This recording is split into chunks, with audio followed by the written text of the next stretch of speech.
Welcome to No Small Roles. This is the show where I speak with fellow actors about their careers and about some of their smaller roles in movies and TV, and how these roles were, in fact, not at all small for the actors who played them. Now, today's guest is one of the kindest, warmest, most professional, skilled actor and stunt man in the business, and his name is Anthony Hoang. Welcome to the show. Thank you, Ian. So glad to be here. I'm surprised you asked me to be a guest. What's that? I'm surprised you asked me to be part of the show and be a guest on this. You came up in the Anna Rizzo episode. We were talking about you. So I'm like, oh my God, I'd love to have him on. Oh. And you have such a different perspective on the business as well. So I'll get into that. But before we continue, I want to tell people what they may know you from. Though, because you do a lot of stunts, you move very fast. So people may not, in fact, know you from them. But here's a list of stuff. And you have like 150 credits, so I'm not naming them all. So Bull, I Care a Lot, Gotham, Here Comes the Boom, Hocus Pocus 2, Blacklist, Blue Bloods, Fallout, Equalizer, Shattered Ice, Lovecraft Country, Defending Jacob, The Instigator, Salem's Lot, Only Murders in the Building, The Tonight Show, Companion, Sorry Baby, The Walking Dead, Dead City, Power Book 3, isn't that Raising Kanan? Daredevil, The Family's Feud, directed by a mutual friend, Succession, FBI Most Wanted, The Marvelous Mrs. Maisel, Law and Order, and like I said, a million other indie credits and other huge credits. It's just a lot of stuff. So thank you for taking your time to join me. Oh, I'm so glad to be here. And you know, it's funny. I was looking through your IMDb too. We share a lot of the same credits on a lot of the same shows, but never the same episode. We worked together a few times, but yeah, no, like we've been in the same orbit for years. You are a tough guy. Obviously, you light yourself on fire, you get punched, you drive cars and hit the brakes real fast. So I think you can take the depth and the emotion of this question. But do you prefer grilled cheese with or without tomato? I wasn't ready for this. Yeah, sorry. Probably with tomato. Get a little vitamin C and some fiber. It's got to stay healthy of some sort, right? Do you like grilled cheese? Not particularly. Be honest with me. If you don't like grilled cheese, you could just say neither and walk away from the grilled cheese. You know, add a burger in there. We'll call it even. That's called a cheeseburger. I know. A grilled cheeseburger. Okay. All right. You're my first non-grilled cheese person. So oh no. That's fine. No, I appreciate the different answer. Usually they're kind of the same. But thank you, Anthony, for your direct answer. Okay, so you're from Massachusetts originally. A lot of smart people are from Massachusetts. There's a lot of major universities, Harvard, which has been in the news lately. So I need to ask you, being a tough guy and smart, why would you be an actor? Oh, yeah. Why are you one? You know, it all came about by accident. I was an introvert coming up. So I was like the AV tech guy in a theater production in high school. And then they were doing Midsummer Night's Dream, the next show. And they were like, hey, we can't find a bottom for our show. Do you want to audition? So that kind of came to be. I guess I killed it. And then people were like, you might have a knack for this. So I started looking into it and followed that path because like I didn't want to go to school. I got a full ride scholarship to college. And then I was like everyone else who doesn't know what they're going to do, I went toward business. Yeah. I did that for a little bit. And I was like, you know what? I can't concentrate. All I want to do is perform. So it kind of just for you. So when you did that Midsummer Night's Dream, you were like, this, like you got some nice feedback, but were you like, this is cool. Like, I think I'm good at this. I think this is where I belong. Yeah, that's what kind of happened. I had that little moment where I was like, all right, just kind of works out and people are laughing. Were you terrified or were you like, could you forget about all those eyeballs on you? I don't know what happened. It was like a transformation. You become the character and you kind of just check out and you're just that person. Yeah. And I think, because like Bottom's a very comedic character. the comic relief, I guess. I don't really remember much about the play, but I don't know. got a couple monologues, and I was like, this is kind of cool. So I stuck with it, and yeah, here I am now. That's awesome. That's so. But then you said you did at one point. You did start studying business, or you had done it for a couple of years or something. Yeah, I went to school for like a semester, and Okay. I just couldn't concentrate, so I checked out, and I actually joined the circus. What? Yeah. Okay. Okay. I want to. We'll come to that. But I mean, I would have made the same choice. I don't think I'd be able to concentrate. But I applaud you for attempting to have a real job. As it's very hard when you have an artsy brain like you and I. Okay, so coming up, we have the segment called the Kiss and Tell. So, in one word, could you tease what your kiss and tell will be about? Punchline. Punchline. Okay, so it's about the Tom Hanks movie from the 80s. I don't know. You weren't born. Yeah, I'm so horrible with movies. Like a lot of the people on my stunt team, they bust my chops because any movie made before 2014, I probably haven't seen. It's horrible. Are you not a movie fan? I just have this talent of watching things, and it comes in, goes out the other ear, and it's like Yeah. gone after 2 weeks. I'm like, oh, cool. But what's nice about it is when we come up with choreo or ideas for action stuff, I'm like, isn't this cool, guys? And they're like, oh, didn't you get it from this movie? I'm like, no, I don't remember. It's original to me. That's cool. Yeah. But then maybe that also helped inspire some totally original ideas because you're not influenced. Yeah. Have you ever heard of this movie called Jaws? I know about it. Star Wars? Never seen a Star Wars movie. Harry Potter, Lord of the Rings. I haven't seen Back to the Future. Isn't the original RoboCop 2014? That's the one, right? What? I'm pretty sure that's the original. No, but that was what, 88, 87, 88. That was my favorite movie when it came out. No kidding. Oh, I love RoboCop. Yeah, I have I'm such a geek. This guy's from RoboCop. I don't know if you can see it. He's the ED-209 robot. I'm such a total movie geek. What is he, a good guy or bad guy? He was a bad guy. Well, I'll show you. Oh, yeah. I've seen those in the games. Yeah, that's right. Yeah. You shoot at him. It's cool. Yeah. I don't know. It was, yeah. What a nerd. I do. I'm in this business because I love movies. It is the only reason, because I just love movies. I was a film major, and then I'm like, acting's way more fun. So yeah. Anyway, enough about me. Okay, so we got the punchline piece. So now we're gonna go back into why you're an actor. So you do the stage production. Yeah. You're like, business isn't for me. So now I'm gonna be an actor. So how do you go from the stage production into pursuing this? Yeah, no. You've heard about those like modeling and acting places like John Casablancas, John Robert Powers, Yes. Barbizon. Yeah, I fell sucker to one of those, which I don't necessarily think is a scam. I think where it gets scammy is like you have people who aren't really in the business teaching. Yes. But I think I got value out of it. I mean, I was young enough where when they nabbed me, I was like taking their classes, doing the headshots, and they're teaching etiquette stuff. So I don't think it was a total loss. Etiquette? I've never heard that. I think set etiquette is one of the biggest things. It will determine if you are going to get rehired or not. Yeah. Especially on the stunt side. Yeah, because I mean, if you're going to work with somebody for 3 to 6 months, you want them to not be an asshole, right? Or just a complete idiot and know how things work. And know how to communicate with people. Yeah, that's true. Did you initially, were you like, hey, I want to do stunts, or did it come from the acting side? It came from the acting side. So I never wanted to get into stunts. When I made the transition into like film, TV, commercial stuff, I was like, I'm gonna be an actor. Everyone's got that dream. I want to be a star. Blah blah blah blah. Yeah. It's funny because I was always hanging around like stunt teams and stunt people on set, and I was just like, I appreciate what you do. It's cool. I don't ever want to do it. I'll just get a double when I get a lead role. Yeah, and that wasn't in the cards for me. It kind of shifted at some point where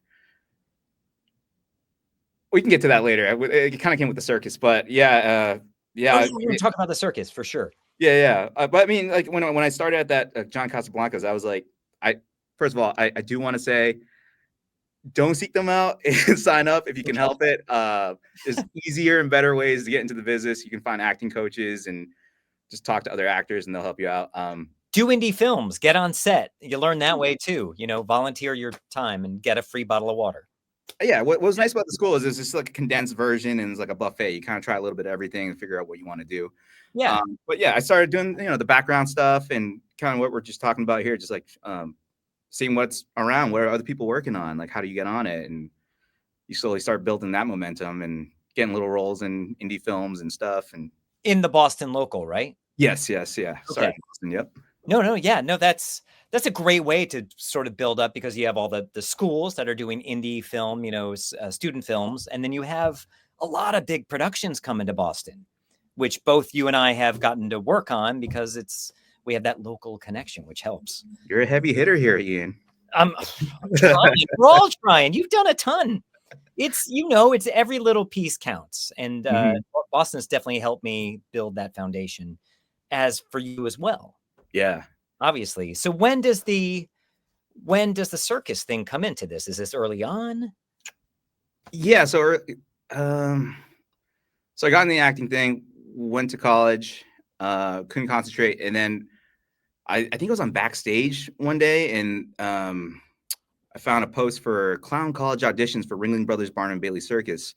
Wow. And it was just talking about character work. And I kind of, it's not that I have a circus background. Like when I was a kid, we had circus programs come to our schools and teach us how to juggle and do trapeze and stuff like that. So I was like, I have an idea. So the audition was in Madison Square Garden. I went down, just kind of came in blind. I was like, I don't know much about clowning. Is it a big open call? Like there's a ton of people, or is this a audition just for you? How did that? It was a big open call. I think it was like 30 or 60 people, because Ringling Brothers, they did away with clown college for quite a few years, like 10, 15 years, I think. And this was the first year they were bringing it back. And you know, what's funny is it was statistically harder to get into Ringling Clown College than it was to Harvard. What? Yeah, I think the numbers were like 5,000 and change apply to be part of the clown college program, and out of that they only took like 60 people, and out of the 60 only 12 to 20 people got contracts to actually work on the show. Oh wow. Yeah, it's wild. But yeah, so I showed up to Madison Square Garden. I kind of just did their character exercises. I you know, I was trying to keep up. They would do like stuff like walk across the arena floor, like pick an animal, like be 60% elephant and 40% human. You had to tweak stuff like that, or like draw your name with your butt in the air. And so like I was just jamming. Like improv, it's just kind of being goofy and improv stuff. Yeah, improv and just physical comedy. Yeah, I kind of just figured it out. And then when it came to like the open portion of the audition, I had a trunk with me full of like juggling props and weapons. And I come from a martial arts competing background, so I just started doing some flashy stuff. Yeah, and then I didn't hear back for a while, and they were like, "Hey, we want to offer you a spot in the show. We'll train you." Oh my god, were you like, yes? Yeah, I was like, yes. But then the flip side was I didn't realize how serious clowning is. I don't know if you do. I don't. There's like clown conservatories, theatrical clowns. Like people spend their whole lives just studying clown. Are mimes in there too? Does that count? I don't know. We don't talk about mimes. There are different people. Sorry. Oh wait, that's right. There's a movie in mimes versus yeah. As I shakes the clown. Yeah. But apparently there were like people who like are serious and dedicate their lives into clowning. Like there's Del Arte and stuff like that. So then I was getting like messages and emails, and people were like, "Who are you? Where'd you train?" Like, you know, they get into my business. I was like, "Listen, I'm just some random kid that showed up, auditioned, and I got in. I'm sorry." Were they doing that to try to leverage themselves up, like try to find a way in, or what was that? I think part of it was curiosity, and the other half was probably like, you know, I've been trying to get on the show for like 8 years. How'd you get in out of nowhere? Jealousy. Like, do you even know how to do makeup? I'm like, I don't know, man. I'm like, this is why I'm here. I'm here to learn. People can be so weird. You know, it's so weirdly, I don't know. But go on. I'm sorry. Yeah, but I get it. I get it. You know, like when like their craft, and like I'm just some schmuck that showed up and got lucky. But you know, I think the reason why I got chosen to be part of the show was because the clowning director, he or the talent, I don't know what his title is now. It's talent. You can make it up. I won't even know. Yeah, he was just like, hey, you showed up. You showed heart. That's all we really care about. Like, you know, you just wanted to like be part of it, and we saw like you had potential. So everything else is trainable. That's so cool. Yeah. It's really, you glowed. You brought yourself to it, and maybe because you had this, you were genuine and had this natural ability, is what they saw in you. And why they didn't have those overtrained people. Yeah, maybe. Yeah. I mean, if you watch like Cirque clowns, like a lot of their storylines are like the clown wanders into a world he doesn't know, and like it's just a curiosity and this discovery of Fish like out of water. yeah, and so you follow that journey. So I think maybe that had something to do with it. Yeah. Yeah. That. So did you find it challenging? Because you said people take it pretty darn seriously. Did you find it challenging at first, or were you like, okay, cool, I've got this, I know what I'm doing? Yeah, I walked into, so clown college training was in Tampa, Florida. We were down there for a month, like training and building the show and stuff. I was pretty confident when I first walked in, but then I quickly learned how serious clowning is, like how to, the structure of a gag. It's just like the structure of a script, like Yeah. act 1, 2, and 3. I didn't know any of that. I just relied on my, just intuition and comedy, and just I was kind of riding with it. And I learned fast where it's like you just got to keep up. They were kind of judging me a little hardcore. The other clowns, I mean, that were Yeah. part of the show. There was a little bit of hazing, but I worked through it. Nothing too dangerous, I hope. Yeah. You gargle some glass. I don't know. I think my saving grace was like the physical background. So I was able to do like mini tramp and flips and stuff like that. I could ride a unicycle. So I had Is that that going. stuff you knew how to do already? Yeah. Why? I just collect random skills, I'm like, oh, I want to master that. That's kind of cool. Yeah. Do you think that comes from the martial arts background? I think it's just from being a kid with too much time on his hands. Like I whatever it was when I was a kid, like if I couldn't figure out how it was done, I'd like dive deep and find books. It's like magic. I got into magic tricks when I was like really young, 4 years old. So you were performing though, because you took the magic, you said the martial arts, like there in a sense, there's some sort of performance in both of those things. Yeah, it's because of my mom. Because when I was growing up, I was a very like shy and introverted kid. Yeah. And a lot of actors are. It's funny. Really? Yeah, I'm finding from these interviews. Definitely me as well. But I'm sorry, continue. You don't come off as introverted. Crazy. I'm an extroverted introvert. Ambivert. Yeah. Is that what I am? Okay. Yeah. I'm sorry, but your mom. Oh, Let's yeah, talk yeah. about your mom. Yeah, my mom was just like, she'd take me to public events and stuff, and I'd be like shy, clinging on her leg, and she's like, enough of this. So she was like really involved in the church, and she's like, I'm going to fix this exposure therapy. I'm going to sign you up to be an altar boy. You're going to be in front of everybody every Sunday. And I was like, oh, God, what? So that was one. And then she signed me up for karate. And then not only that, she was like, you're going to be on the demo team. Now you're going to be doing like shows and competitions in front of the general public. And did you like it? Oh, I was terrified, but Okay. it beat the whatever out of me, like the introvertedness. Oh, that definitely prepped you, to get on that stage later on in the Midsummer Night's Dream. Yeah, and then when I discovered magic and stuff, I don't know, I just had fun with that. So I would just kind of perform here and there. Yeah. I guess that's how it kind of came to be. So when so you do the circus training, you gargle some glass for hazing. You escape Florida, and you start touring with the circus. Yeah, so I toured with Ringling Brothers for 1 year. I had a contract with them. We basically lived on a 1 mile long circus train, and we zigzagged across the U.S. Just playing in like all the major arenas. Like, so I played at the Staples Center. I played at so it's not the Dunk Center now in Providence, and the XL Center in Connecticut. So whatever it is now, but it was wild just to be like, I don't know, like Van Halen played here last night. Now it's us, or WWE's coming in after us. Awesome. Yeah, it was a surreal experience. But and just to bring all that joy, to kids and stuff. I remember seeing the Barnum and Bailey Circus in New Haven when I was a kid. I was like, oh, it was the coolest thing. Yeah, something about it. And that was one of the things. My mom was pissed when she took me to the circus when I was like 5. The lines came out, and I was like, oh, we gotta go home. But you were scared. Oh, yeah, I was such a shy kid. I was scared of everything.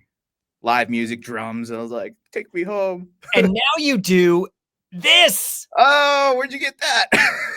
I've been stalking you. I'm sorry. Oh, That's not safe. What is your mom? So you can blame your mom for this. Does she like that you do that? no, she hates all of it. Oh, it was so remember when I was saying I got a full ride scholarship to college? More fire, yes. Yes. Yeah, I do.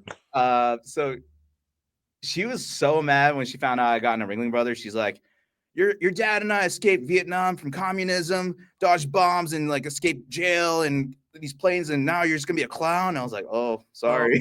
that's kind of cool. Like here, you can come and be a clown. Yeah, I'm the artsy child, and then well, they luckily have my younger brother who became a pharmacist, so that's their real plan. Okay. I'll be Yeah. the flower child playing in This the is wood. so much more exciting. Unpredictable, yes, Um, but yeah, so she didn't like it, and you know what was that? There was a thing going around a while ago where it was like describe your job vaguely in like a bad term, like if you were I don't know, like if you're a janitor, you like go I don't know. I'm drawing a blank right now. But anyways, my mom was like, "Hey, stunt guy, too many hits to the head." My mom always would just had that excuse. when people ask my mom, what does your son do for a living? She's like, "Oh, he pulls his pants down in front of people." I'm like, "Don't tell people You that." do so much more than that. Yeah, Oh, maybe when you're doing the circus stuff. True. yeah. Now he lights himself on fire and he Uh, smashes cars oh, and she cars. still doesn't get it. She thinks it's still like the old school studio system where like 20 stunt guys will show up at the studio gates every morning and they're like, who wants to jump off this building? And like 10 Ooh, of us are ooh. like, oh yeah, me, pick me. I'm like, no, it's very calculated and planned now. We're I part of the wish it was reunion. like that. Wouldn't you like that if you could go to the game and be like, yeah, okay, you're the lead in this movie. All right. Yeah, I would love to experience that. Um, so is she scared that you'll hurt yourself doing?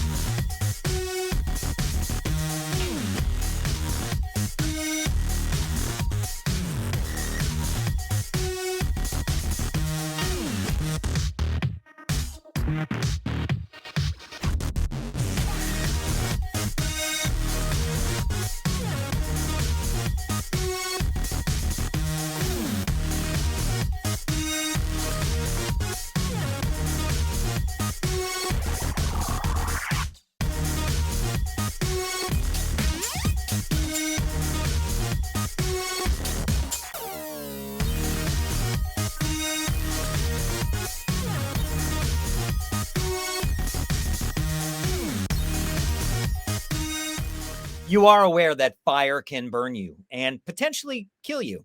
You Yeah, do know this. fire can hurt or help. Depends how you use it. It could warm you, but you don't want to do it like how, how can we just jump into that? Like, why? Yeah. How do you burn yourself? Like, you must get hurt. You must get hurt. Yeah, I mean, if you play with fire, you're bound to get burned by it at some point, right? The whole but the breathing fire things, that's nuts. Like, you always hear, like, when you light the spray can and with the match out, like, Yeah. you're always told, "Oh, the gas could go back in, it could Mhm. explode." The same thing must happen with your lungs and the whatever you doing there. Like, please tell me, how how does normal little Anthony become fire-breathing Anthony? Yeah, well, I was unsupervised a lot as a kid, so I would go around the neighborhood with the other kids and play with fire. Wasn't This is from back then? Yeah, Or this yeah. isn't even clown school? No, when I was a kid, like 10 years old. Uh, Oh my god. but there's processes to everything. With fire breathing, there is a technique, there's special fuels we use to prevent it from coming back into your throat and face and burning you alive.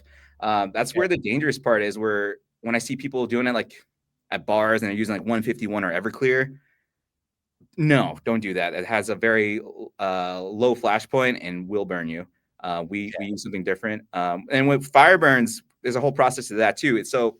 There's a misconception where people think fire burns are very hot. It's actually the opposite. We're very cold. So it's like Really? doing a cold plunge. Yeah. Because we're the basic system is you're covering a ton of like special fire retardant goop and gel, and that's like super Okay. sometimes they ice it, but it's very cold and it just sucks all the heat out of you. So it's like, what I tell people to do is like when they're getting lit is focus on Wim Hof breathing, just staying clear and calm in your mind. Okay, don't panic. Don't panic. Yeah, you want to be calm as possible. That's why we have teams that work on you. If you're doing a fire burn, they want you as comfortable as possible. You got other things to think about, So like, Sure. getting prepped, it shouldn't be one of them. But Is yeah, that could that sense of the cool that that stuff puts on you, could that also psychologically, could you think it's cold, but it is actually burning you, or it is in fact cold and you're not burning? no, it's cold. It's cold. Okay. All right. Yeah.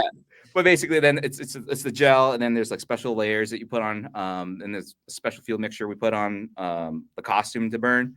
Yeah. And then it's when you feel is warm and hot tub warm. Obviously, fire is hot. You're gonna feel warm, but when it feels hot tub warm, that's when you want to tap out and go, all right, team, put me out. Because even after they put you out, there's residual heat and it still keeps cooking you.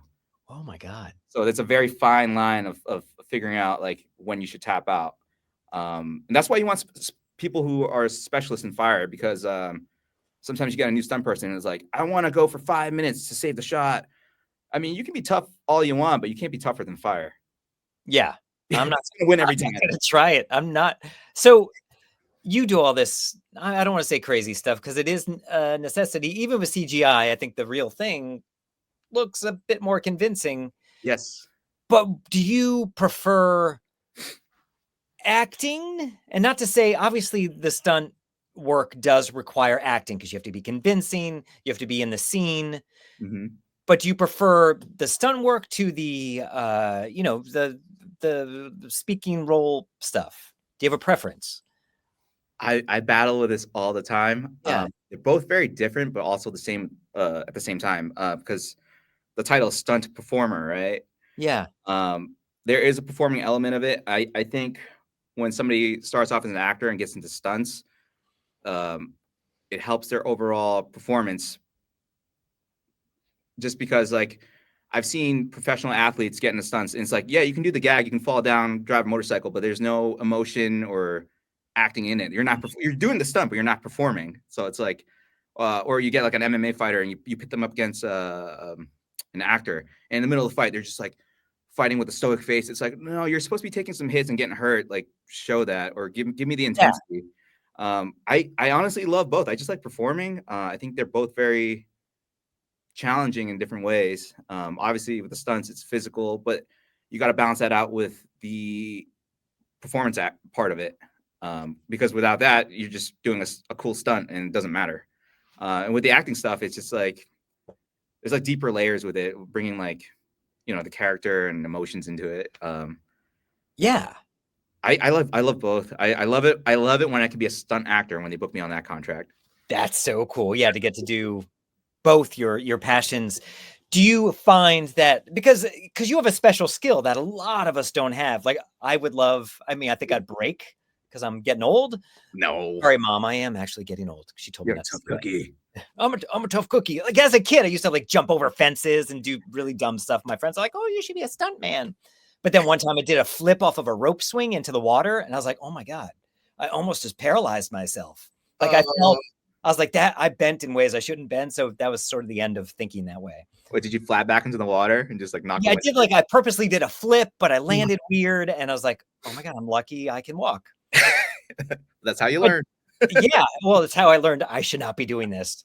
You find that having this special skill, this other angle on the acting business gives you more opportunities? Because otherwise it is hard to stand out in this business because so Yeah. one of us, we want to all do the same thing.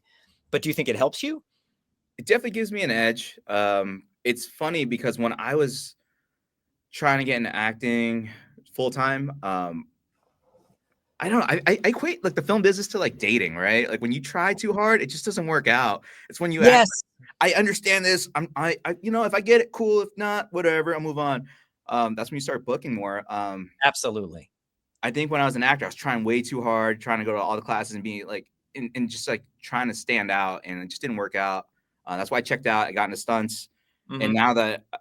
now that I'm not actively seeking like acting roles, I book them more as a stunt guy. It's weird. No, that makes it makes total sense because then you take it, you're less fixated on it. You can take it to heart too much. Yeah. Some of those the things that sting, and you take it personally.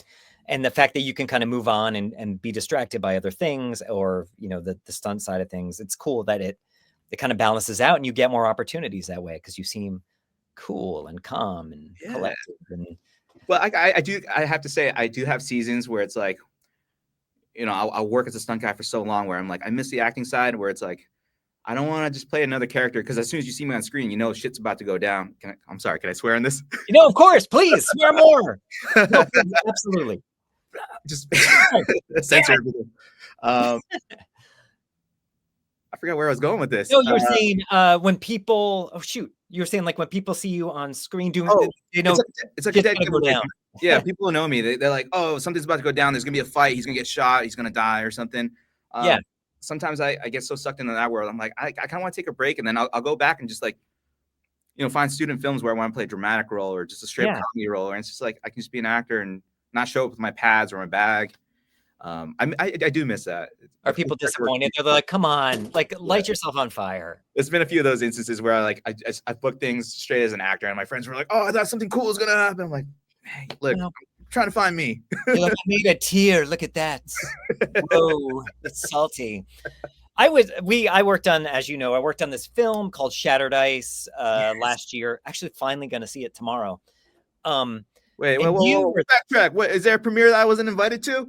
I barely got a ticket. Oh, cool. All right. It's a screening. It's at a film festival. Okay, fine. In like the Berkshires, and it sold out immediately. Then all the other actors in it were like, we can't get tickets, but you should FaceTime me the movie while you're in the theater. I will. I totally will.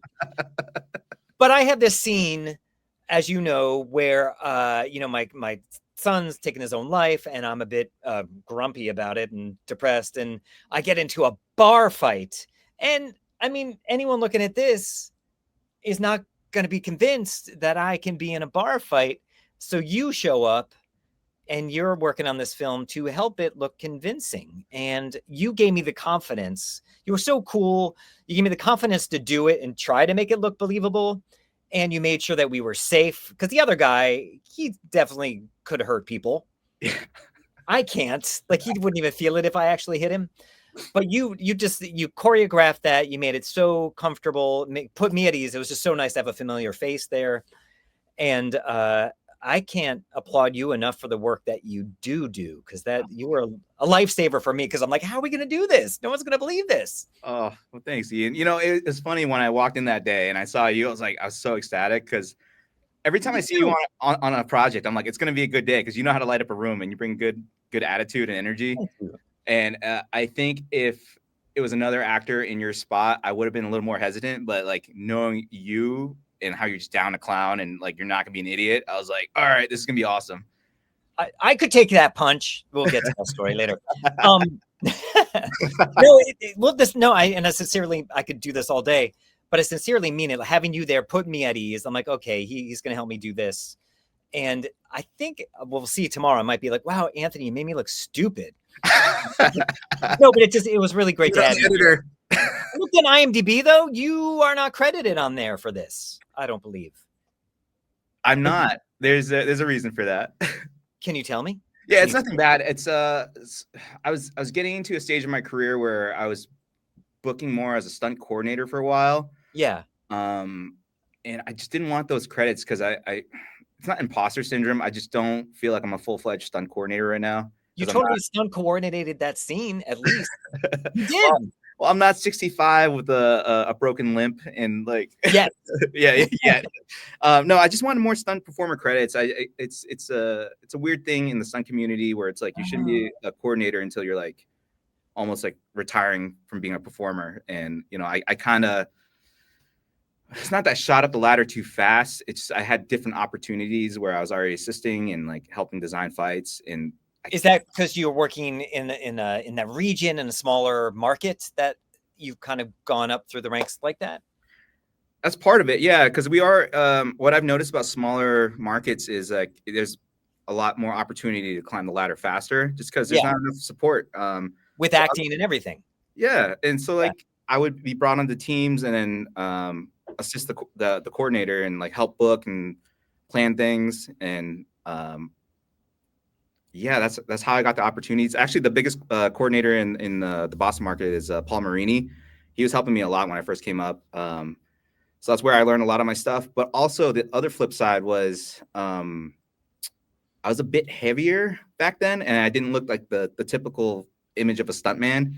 So it was hard for them to productions wouldn't plug me in to play. Like if there was like when I worked for like Daredevil, right? There were scenes where there was like ninjas on the rooftop, and they wanted to book me because like they needed Asian ninjas, but they were like, "Oh, you're kind of chunkier.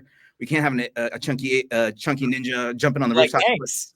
I'm like, sure, but it was stuff like that where it's like I wouldn't get the opportunities because I didn't look the part. But that also helped me because while my friends were playing, I was helping set up the gags, like the wire work, car crashes, and just planning things. So I was learning the back end side of stuff, and I was just sitting there paying attention. And that's what a lot of people don't realize. It's like when you're on set, there's so much more to learn than just your one job.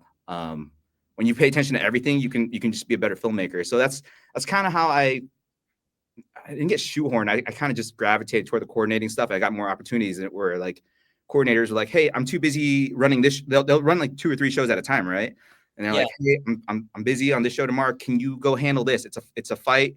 I know you can take care of the actors and not get anybody hurt." I saw that in some of your credits. You were like a swing or replacement stunt coordinator on some things. Yeah, covering coordinator or utility stunt guy. But it's just because I paid attention. I learned all the tricks while watching my friends play because I couldn't play in the sandbox with them. You know, you must get because maybe I'm not suggesting you said chunkier. You were chunkier, but that must have also led to.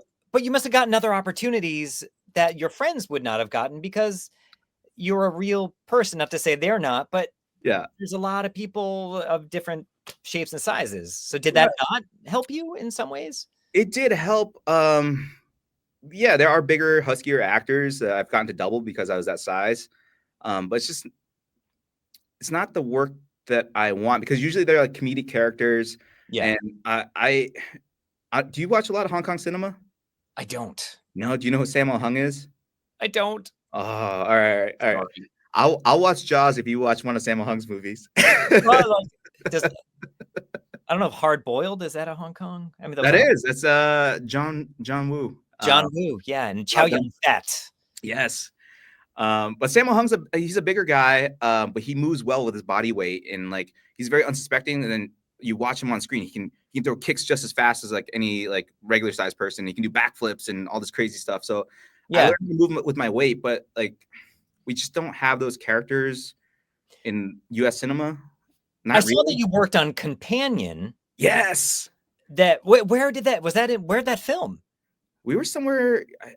I think it was either upstate New York or Jersey. I forget. That's a fun movie. But what did you were doubling for someone, stunt doubling for someone on that, right? Yeah, it was Harvey Guillen. He's one of the main actors on What They Do in the Shadows, I think was the name of the TV show.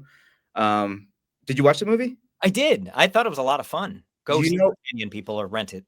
I don't know if I can. I'll just say it. Whatever. The movie's been out for months now. Yeah, you're safe. Ruin it. You know when Iris tackles Harvey and they tumble down in the woods, and then he gets shot. I doubled it for that part. That's what I was going to ask because that's what I was thinking. Oh, that's so cool. Yeah, that was a pretty good match. And that's a very memorable scene because I do remember that. Yeah, it was so fun. Did you get to wear a squib? I did. That was actually one of the worst.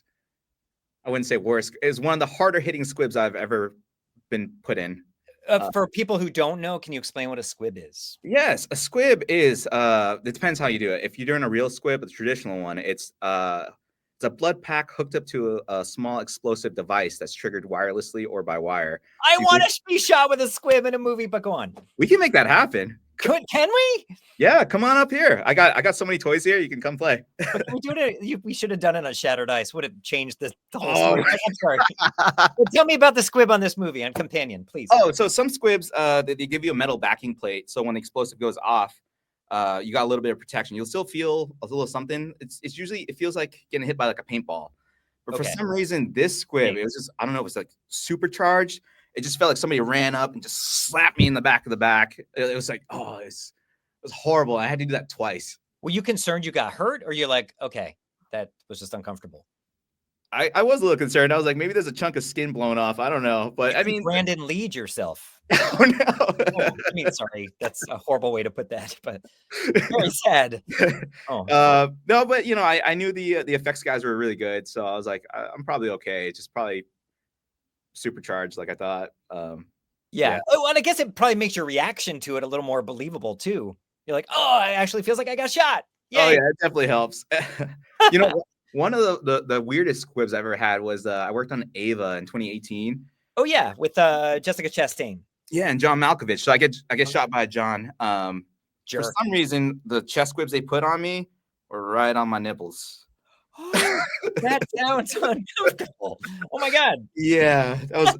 But they didn't hurt that bad. It was just like, that's a very weird spot. Like, do they like stick onto your bare skin with that backing? So that one they did use the metal backing, and they used like double adhesive tape or something like that, skin tape. Just put it on you. That's so weird. Yeah, but that hurt. That sounds sensitive. It's crazy because then you have to time squib stuff. It can hurt or help. The tricky one with that is I think they either gave me 2 or 3 shots, and the stunt coordinator was like, whatever you do, don't do the classic 80s shoulder shimmy. So then when you get shot, don't do this. Oh, I loved those. Why?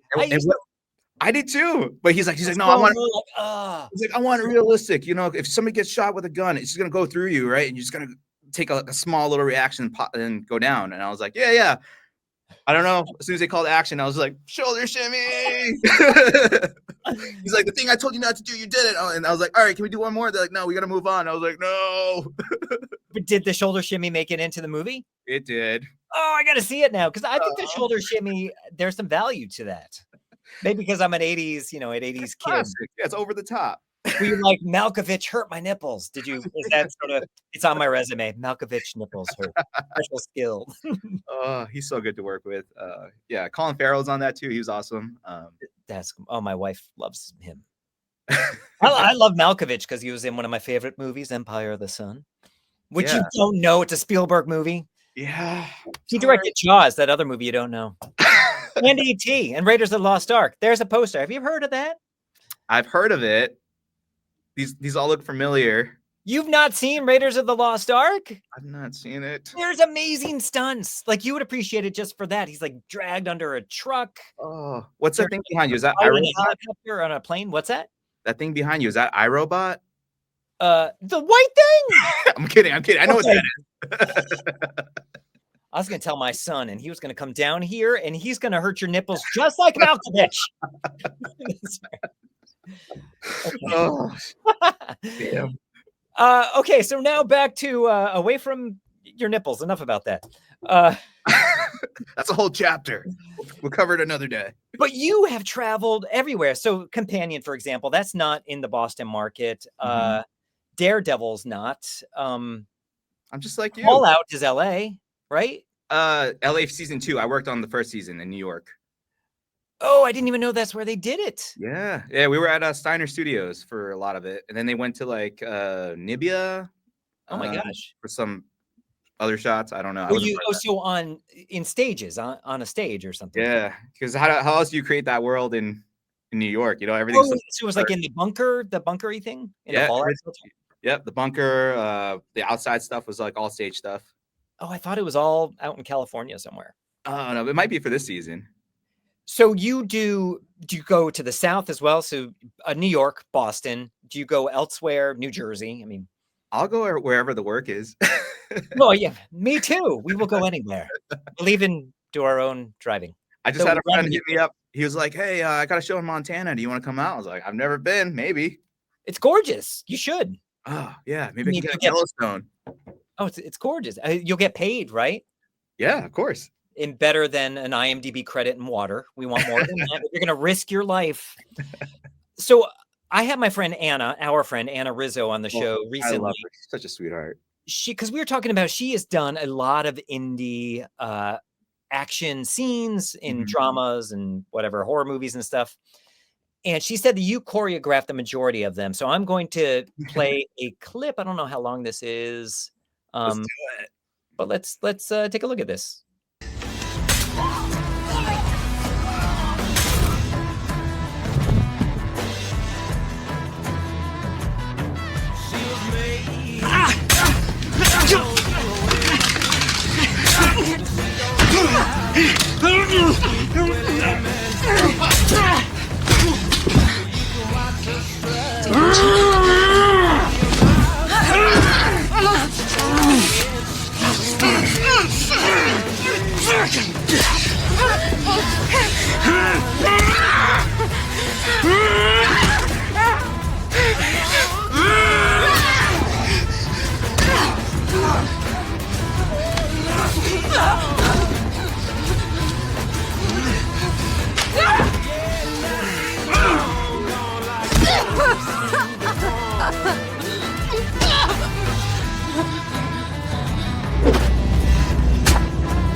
That's enough of watching Anna get beaten up and beating people up. Did you are those all your work? All of them except the last one. I don't recognize that. That punching thing there? Yeah, I don't think that was me. Cut off? But I love working with her. She is such a trooper. She brings so much to the table where She's a good actor. She's so good. 100%, hands down. But then to mix that in with the action stuff, that's tough. Yeah. But she's kind of like a Halle Berry when she's getting prepped for John Wick, right? So we had some prep time with her. She shows up to the training, does the homework. Wait, did you work on John Wick? I was supposed to be a number 2. I don't know what happened with that. I wish. I'm still working at it. Number 2 is kind of gross. The first one's the best. Yeah. But yeah, Anna's just like she's down to do the work, and she brings her own ideas to the table. I love working with her where it's like you give her direction. She understands what we're getting at and doesn't give me pushback. She's a total professional, but she was raving about you, just saying this is all choreographed by him.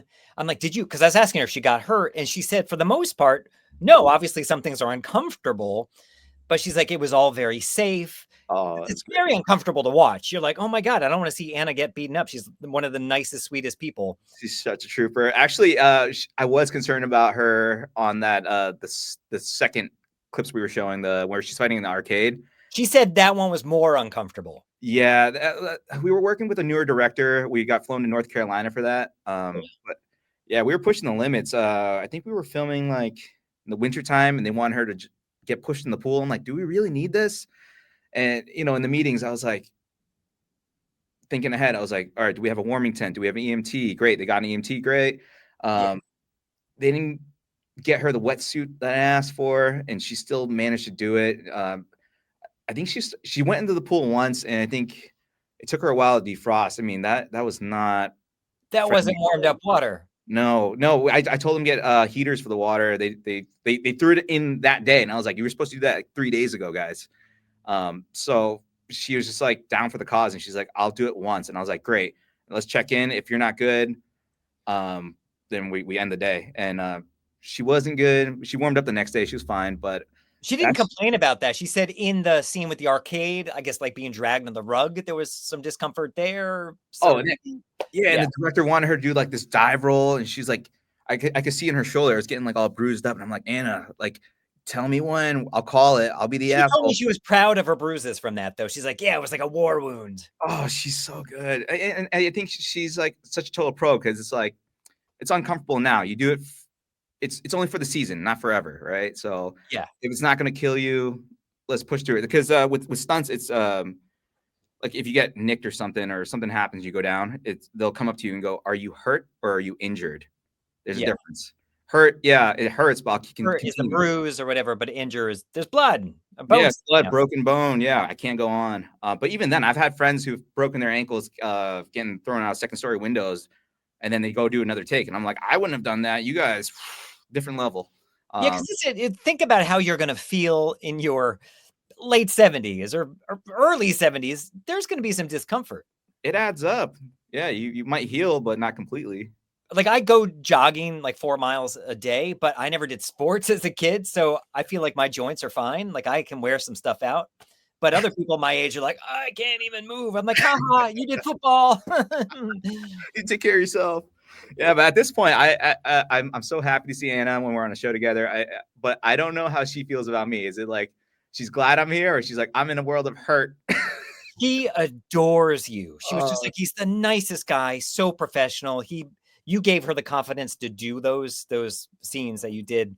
And that's another reason why I wanted you on, because I know you as being such a warm, nice guy. So like on the Shattered Ice set, you were just so professional.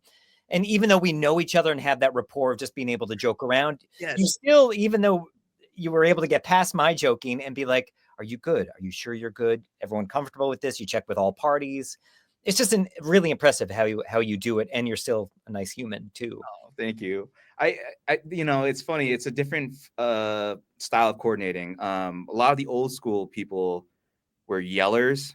If you didn't get it done the first time, they just scream at you and just make you feel like absolute crap. But yeah, what I've come to figure out from working with somebody like Paul Marini, I don't know if you ever met him. He's a stunt guy. He's a stunt coordinator in Boston, the biggest one. I don't get a lot of the action stuff. Don't know why. We should fix that. Maybe we should get you and Anna here at the studio I work at and do a fight scene. I want to be, just so you know, if you're making horror movies or anything, Yes. I want to be in it. I want to die in things. I never get to die in things. I want to die. Not Let's in real change life. that. Let's flip. Okay. Let's flip flop. I die in everything. Okay. Can we trade? Yeah. You can be the doctor, lawyer, or the sad dad.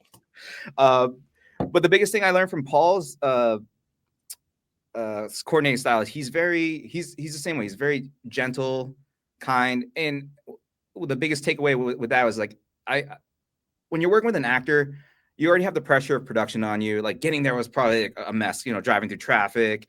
Then you got to memorize your lines, nailing all your marks. And now you got the stunt guy coming over being like, make sure you throw the punch like this and act like this. It's like you got so many things to juggle. So it's like, why be another burden when you can make it like another tool? And just well said. Yeah. So it's like when I saw you there, I know, like, Shattered Ice, we didn't really have a lot of prep time. It was we got there and made the fight on the day. So I don't want to like give you too many floating thoughts in your head. You were like, I gotta punch this, sell this for camera. It's like, let's make it easier on you. Make sure you're as comfortable as possible. You already have a job to do. I just want to help you enhance it. Yeah, no, and which you totally did, and you kind of let us. You're like, what feels natural to you? Like, do what feels natural. Well, just make sure it's safe, and you stand here, and maybe you can. How can we make this push look more real? It's really impressive. But you were saying working with this other guy, because you said the style can be a lot of yelling. Yeah. What was that kind of what you were saying, is that he's got a good style? Yeah, he's got good style. So I kind of come from I borrow a lot of pages from his book. Okay. Yeah, because the stunt world, a lot of stunt people were former like circus, military, cops. There's a lot of machismo, like alpha male attitude, and it's people like me. Yeah. Whoa, relax! Stop yelling at me, Ian. Come on. All right. It's my first Continue. time. So yeah, they bring that to the table. I mean, you can rule fear. I respect the tough love stuff. It worked well for me coming up, but I don't think that's really my style anymore, because I tried that for a little bit, and it's like, yeah, you can get the work done, but people will think you're an asshole and not want to work with you again. Yeah, you get through this one job, or the producer's going to want to bring you back for the next one. Like, you're so difficult. And it's not like I'm not saying like I'm there to people please, but it's like everyone's juggling a bunch of things. It's you're a small piece of the puzzle. It's just like, how can you make production flow smoothly as possible, make everyone's lives easier? Be a team player. Yeah. In every position, we all have to do that, is bring what we can do and how we can help them and make it easier. Yeah. Do you, what I want to ask you, do you find that each, you keep on being brought on to the next job because of your experience from the connections you've made? Or like, oh, we got to get Anthony in for this one. Yeah, it's horrible. So you're supposed to make, as a stunt performer, you're supposed to make a demo reel like every year, right? I've slacked off. I make a new demo reel like every 4 to 5 years, just because I don't rely on my demo reel or my resume anymore. It's word of mouth, right? Very word of mouth, yeah. And again, it's just like, at the end of the day, like, can you go out with this person and have a couple beers and talk about the day and just work with them for 6 months and they won't annoy you or drive you crazy? And can you trust them? That's the biggest thing. Yep. It's all trust. Sure. Do you know Robert Marcella? I think he does a lot of stunt driving. Yeah, of course. Yep. Yeah. He's a good guy. I'll talk to him one of these days. Yes. Yeah, he does a lot of that stuff. He's one of the guys from the kind of cop background. Yep, that's right. But yeah, I love having him around. He's cool. Yeah. I want to ask you, so before you get onto a set or you're about to do a big scene or whatever, do you have a hocus pocus, something you do to get into the zone? How do you have any sort of routine like that? I mean, it all depends on what the stunt is. If it's something easier on the day, like I'm just gonna get shot and fall down, I try not to be too comfortable, because that's when you get hurt, because you're just not checking your environment. You go down and you hit your head on like a spike that was in the concrete that you didn't notice or something, If it's a bigger day where it's something crazy like car crashes or like you're dodging cars, something intense, I try to control the adrenaline. That's where it kills you. It's for some reason like you're already like here, and then as soon as they call action, if you don't know how to control it, your adrenaline's going to jump even more, because you're like, oh, it's time to go. Yeah. So I try to just breathe and just stay calm. Previsualization. I try to think about how the stunt's going to go, what could go wrong, and just play the ideal situation over and over. I'm a huge fan of that. Just if you think it, you become it, right? So does that also apply to doing a scene of just dialogue and no action? Would that be your same routine, or would you do a different thing, or do you do a different thing? I feel like with the acting side now, I'm just like, just memorize the lines. Yeah. But we're all like that. But remember the motion behind it. What is driving these lines? No, you know what? Doing lines is like more terrifying lately. That's why I've been trying to get back into acting classes in front of camera, just doing dialogue. Yeah, well, just do more of those indies too. It's good practice. Of course, like you always want to make sure that the dialogue is there when you're doing the scene, and you don't want to disappoint anyone. But I mean, everyone too, if you drop a line here and there, everyone does it. Everyone at all levels. So we all have to accept it's just part of it. If you didn't screw up your lines, you're a robot. I think I have a little trauma because one time I booked an industrial like way early on. And what they didn't explain to me was it was like an ESL industrial. So I had to hit everything word for word because it's going to be a training video for like foreign students. So I wasn't sticking to the script. I was modifying things. They were like, no. I was like, oh, if you told me that, I would have done a better job than memorizing it. There is nothing harder than industrials. People, it's horrible. Industrials are the devil. Yes. No, I've done a couple and they're like, oh, not fun. That is work. That is only work. There's just nothing. Yeah. Can you even get footage from those? I don't think I've ever seen anything that I've done for I used to edit demo reels and people would send me stuff from those and some looked pretty good. And I guess you put on like a commercial reel, but yeah, I mean, I guess you could get them if you want them. Some of the production companies will provide them.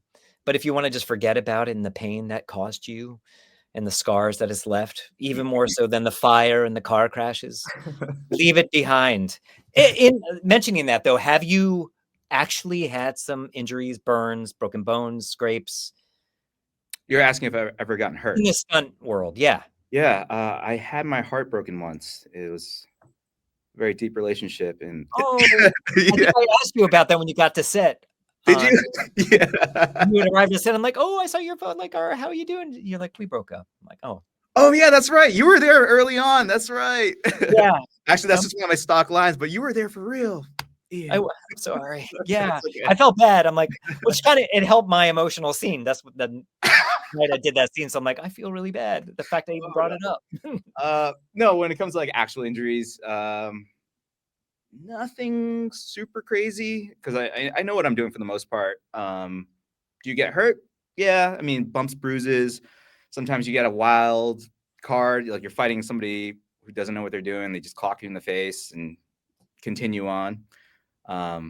Like this guy. Hey, oh man, that's such a fun short. Strikeout. Look it up on YouTube if you guys haven't watched it. Yes. No, nothing nuts. I think good. Where I've been probably hurt the most is like when I've safetied people. So like, you'll have somebody on a line and they're flying through the air and their foot hits you in the face. Yeah, that happens. I mean, I've definitely dove under people when they were supposed to hit spot. Well, they were hitting spots they weren't supposed to. There was a guy on a wire that was going to miss the mat and I dove underneath him. I became the mat. There's been friends who have almost clipped their heads on like edges of things. I put my arm out. I've gotten sliced by the shackles and stuff. It's all part of the job. All par for the course. Yeah. How about when you did this?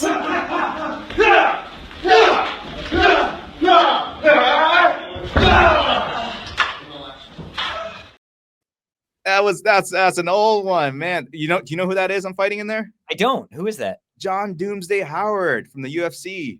I don't know. I don't watch that. Oh, he's a UFC fighter. That's cool. Awesome. Yeah. That was a 2016. That's kind of when I started to segue into coordinating a little more. Okay. Yeah. But was that just some sort of practice choreographing something, or what was that? That was John. John was the fight coordinator on that, and he was running through some ideas. So we were just kind of going through the motions. Okay. Yeah, it wasn't my work. Yeah, that's just some BTS stuff. That's cool. That's really cool. Now, I need to ask you, we're going to come back because I don't want to keep you forever. I mean, I do want to keep you forever, but I need to ask you about your kiss and tell. And the word you used was punchline because you love that Tom Hanks movie with Sally Field. That's right. That you don't even know about. So please, what is your kiss and tell? Well, sometimes when you're working on a show with former A-list actors, they've been around the block. So you're like, hey, I don't want to tell you what to do. You kind of have to balance the dynamics and play to egos a little bit. So I was working on a movie, and this former bigger named actor. What was their name again? You just said it, but I forget. Did I? I don't think I did. Yeah, you did. You totally did. He did. He did, people. No. We'll call him Charlie. Okay, so Charlie. Yeah. Charlie Sheen, everybody. Yeah, so he's like one of the names that was going to help sell the movie. All he had to do is take a reaction to a punch. And the other actor comes in, throws the punch, and then Charlie reacts 3 days later where the punch would come. Then, like, he was so slow to react. And I was like, we have a stunt double for this guy. Let's just do the punch with the stunt double. And then the director's like, no, I really want this shot. We're paying for Billy. Charlie's face. Billy Bob Thornton. Yeah. We're paying for Charlie's face. I knew that Billy Bathgate. Damn it. We're paying for his face, so we want this. Billy Joel, hence his. Sorry. Go on. Cover. Yeah. So many Billies. Could be anybody. But yeah, we did like 5 or 6 takes. And he just wasn't doing it. And I'm trying to be like as diplomatic as possible. Like I'm recording the monitor. I come up to him. I'm like, hey, listen, can you just react a little faster? Because it's just not selling. And this is the one thing you have to do for me. And he's like, all right, yeah. We try a few more takes. And he's getting frustrated. You can hear the chatter because Video Village is right in the same room. Yeah. The director's like, he's just not doing it. Like, how can we make this better? I'm like, he just has to do it. And can we just move on? Let's just shoot it with the double. And she's like, no, I really want this. So he overheard it. He comes over to me. He's like, hey, stunt guy, I don't care what you're trying to do. This isn't an action movie. It's not supposed to be like John Wick, blah, blah, blah, blah. It's supposed to be the emotions of the scene. And I'm like, okay, cool. I'm like, I let him rant, yell at me in front of the whole crew. Yeah. And I'm like, look, Charlie, like, I understand that. You're just not doing the thing. I'm here to make you look good. Don't forget that. I'm trying to keep you safe. And like, my name is on this too. And he's getting frustrated and whatever. We shot it. And then finally when he left, he didn't make a lot of friends in that movie. He was just very difficult to work with all around. When he left, we just put the stunt double in. But like, that was a hard balance because it's like that's like trying to tell Tom Cruise how to do a fight scene. It's like he knows how to do it, but if he's not doing it and he's being a jerk about it, like how do you handle that? And this actor you're talking about has done plenty of fight scenes in their career. That's why it was so surprising. It's like, dude, were you like on something? Were you checked out? Like you literally just have one thing to do. Like, why are you being such a jerk?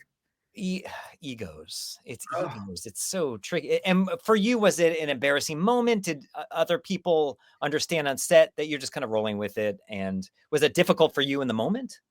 I was kind of prepared for it because I was like, I have a feeling he's gonna blow up. It was embarrassing when he was like yelling at me. He's like, that's just straight up disrespect. I mean, like, I'm the guy of safety and the action and stuff, and you're just gonna like talk down to me like that in front of the whole crew. But I think when I kept my head leveled and just said back to him calmly, like, hey, we're trying to make you look good. People came up to me after and they're like, you handled that so well. Good. He was hard to work with, like just even doing like BTS interviews and stuff. Like he wouldn't sit there for more than 5 minutes. He's like, I don't want to do this anymore. He'd rip off his mic pack and leave. We're like, dude, what? Like you signed up for this. I'm pretty sure you're getting paid more than all of us combined. Was it a lower budget, maybe indie project? Because this person that we're talking about, Billy Joel, Charlie Joel, he has been in some of the biggest movies over time in his time.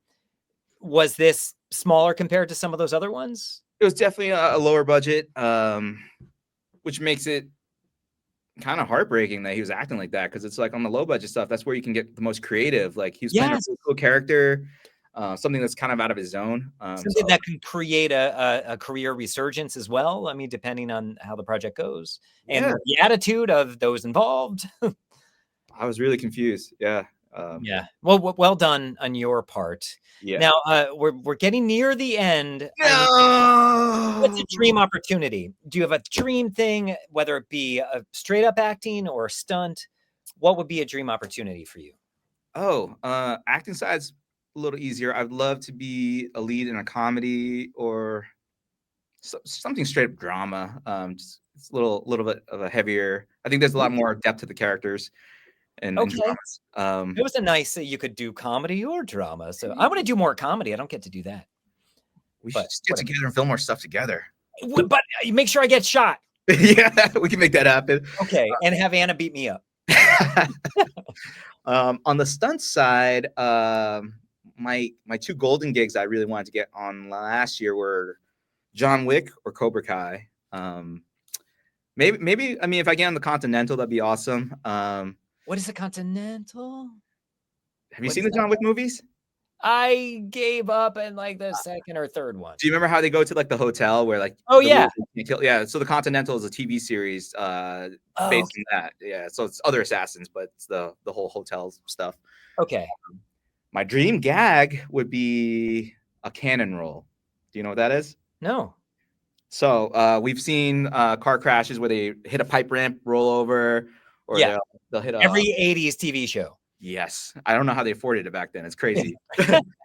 So cannon roll is it's basically that without the ramp. So what it is if I'm in the driver's seat, right next to me is basically a pneumatic. It used to be an explosive device, but now it's pneumatic. When you're driving, you slide the car to a 90-degree angle or whatever the scene calls for, but then you hit a button. There's like a piston that punches the ground, launches you. Oh my God. Yeah, they just did that in Fall Guy. Have you seen that movie? Yeah, it was all right. Yeah. Oh, maybe not for you. As a stuntman, like a stunt. No, as a stunt, I bet it was cool. Better. Yeah. But as a movie, I was like, man. Yeah, the storyline was decent, but they set the world record for a cannon roll on that. I think it was 8.5 rolls. Do you remember that scene? They're on the beach and he drives and he hits the button 8.5 rolls in the sand. Not really. I didn't find anything memorable about that movie, but that would have been if the movie was better. Sorry. Wait, that can't be good for your neck. I mean, I barely have a neck, so it's fine. Oh, stop. You have a neck. I see your neck. It's coming back. I just lost 35 pounds. You look great. Thank you. I mean, you look it's coming back. great when I last saw you. But that sounds really dangerous. Oh, so dangerous, but so cool. And it's like, doesn't it make your brain feel horrible after that? Roller coasters suck. It's basically riding a roller coaster. Okay. I hope that happens for you, but after you do the drama and the comedy, because in case your brain doesn't work anymore, let's make sure we get the acting out of you first. Well, I want to hint at something. I don't know. One of my mentors is like, throw it out in the universe. There is a job I'm eyeing, and I'm in the beginning stages of talking to them. If it solidifies, it'll be something marvelous. Oh, hint. You've done Madam Web. It's not that. Oh, I hope. Okay. Fingers crossed. Don't hurt yourself. Yeah, I won't. Thank you for your time. Is there anything you want to promote or talk about or anything else you want to say before I release you? Yes, I do want to talk about the business real quick when it's slow. I think a lot of us get in our own heads. It's tough, especially right now. Like we haven't really recovered since the strikes. Work's just not really picked up. I know I was in the gutter for a bit. What helped me was use this time more productively. Like, don't think of it as slow time. It's just more time to train, more time to get your demo reel headshots together. Go out and shoot with friends. That's going to keep your morale up. What I found, because like a lot of people come up to me and they're like, "Hey, you really did it." Because like I worked background for like 9 years, and people. They overlooked me all the time. And then when I started getting traction as a stunt guy, that's when people were nicer to me. And I was like, oh, now you want to talk to me. And they're like, how'd you do it? What's the secret? Like, how'd you get into stunts for just being an extra? I think what it is like, yeah, one, you got to have heart and conviction. Two, I equate our business kind of like standing in line at a deli. Remember when they used to have those tickets?